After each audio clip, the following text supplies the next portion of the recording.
Hello everyone and welcome to Vanture Customs YouTube channel. Behind me we have one of our latest creations I just finished up cooking up at the shop. It's a 4x4 Sprinter 170-inch wheelbase, pretty sweet rig. We are a van conversion company first off, and we are located in Philadelphia, Pennsylvania on the East Coast, and we do custom / setup builds, set builds. Come check this van out.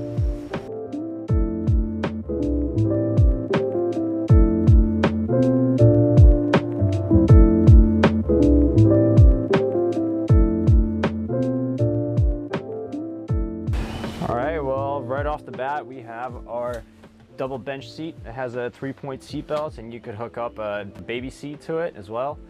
It's a nice little addition while still having plenty of space in a van. So good way to bring passengers along.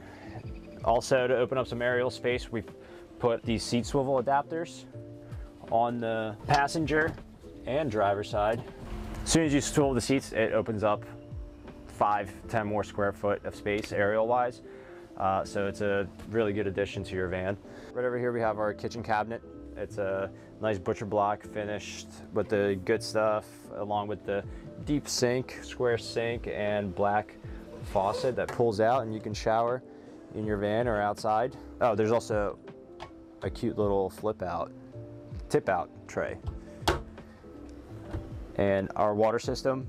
This van is equipped with a standalone water system, super basic, super reliable, has the gray water and fresh water, which gets sucked up and dumped into your gray water tanks. You can pop them out, quick disconnect them, and fill them up at a Walmart, gas station, wherever you feel comfortable collecting your water. And over here we have a dishwasher. No, just kidding. It's a 12-volt compressor fridge. It's made by Dinette. This is the 55-liter one. Laura and I have lived out of a fridge just like this for 2 years, and we had absolutely no issues.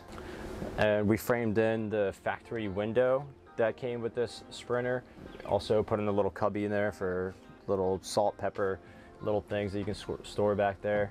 Above that we have our upper cabinet, which has a ton of storage and is supported by these nice little gas struts, hydraulic struts. You can fit a lot of your belongings in there, or your pans and dry foods, whatever you may. All that stuff is staying locked in and not flying over on your passengers over here. On our wall we have our little control center. This is the heart of the van, is controlled. I'm gonna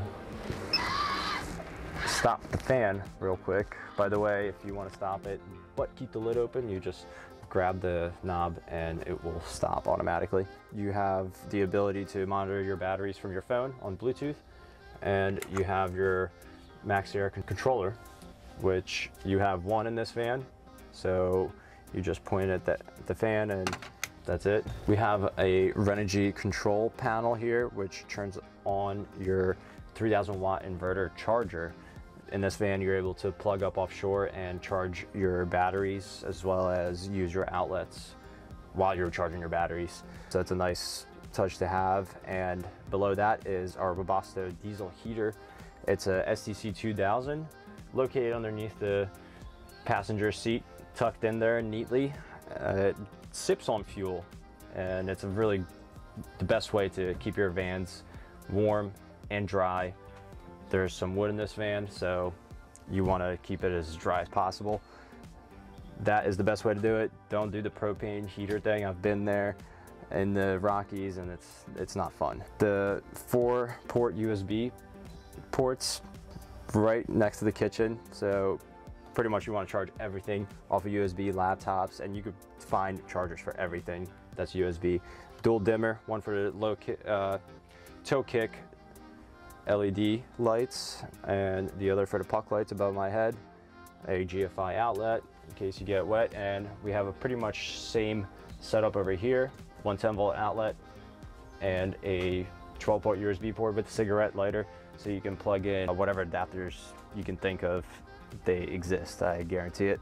And this is our dinette system. This is our mini dinette system that acts as a place to sit, chill, place to store a ton of goodies in there. You can have a toilet or two in there, pretty big spot. And then when you're ready to have yourself some dinner, you pull out your lagoon table. You eat food here and play cards here and whatever you can think of that you pretty much do at your house. This also comes out and becomes a bed. And this is almost a full-size bed. So this is a pretty sweet dinette system, and the whole layout in general works really well in the Sprinter 170-inch wheelbase. Huge bed. This is almost a king bed, and it's nice to have a big bed. It's nice to stretch out. This customer went with the 75 by 67 bed, so you know, plenty of space to stretch out.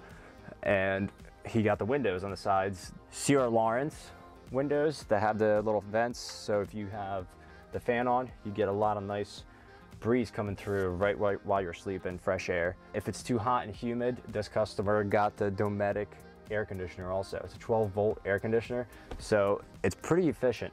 It only draws 30 to 50 amps. With this electrical system, you can run it for 5 to 8 hours, depending on how you like it. And it's right above the bed, so you're not really gonna run it on full blast anyway. And if you're not in bed, it'll cool down the van pretty easily. It's a really good unit, solid unit. Also, we have more storage over here. Like always, we're using high-end furniture, plywood, finished on the sides already, and lightweight. It's a really lightweight kitchen, even though the butcher block makes it look heavy.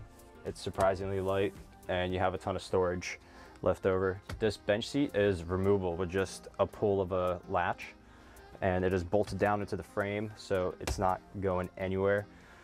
And if you want the space, you can always pop it out.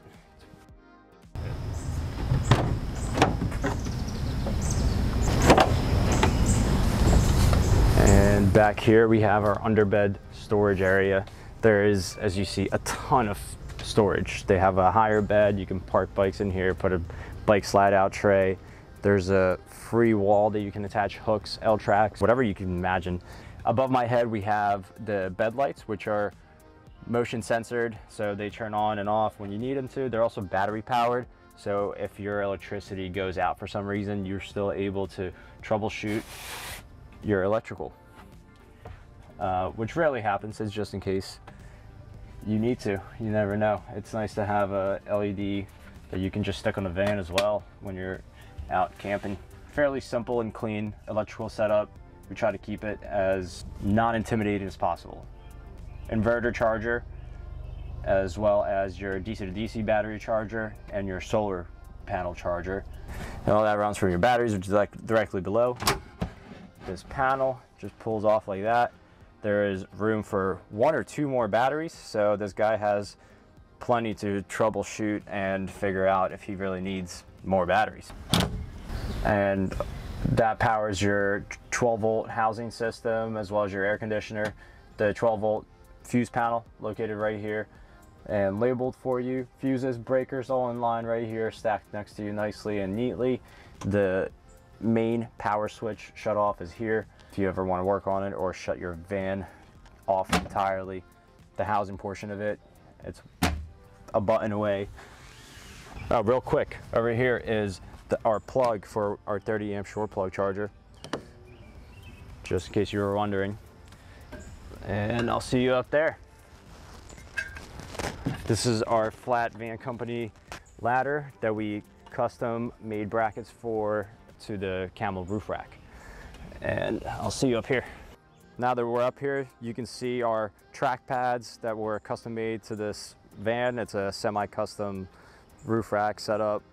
The track pads so you can still walk around and use your roof, and the flush solar panels. This is one of my favorite parts about the roof rack, is everything's flush. There's no screws on the side. There's no screws on the side of your Sprinter, so there shouldn't be on your roof rack kind of deal.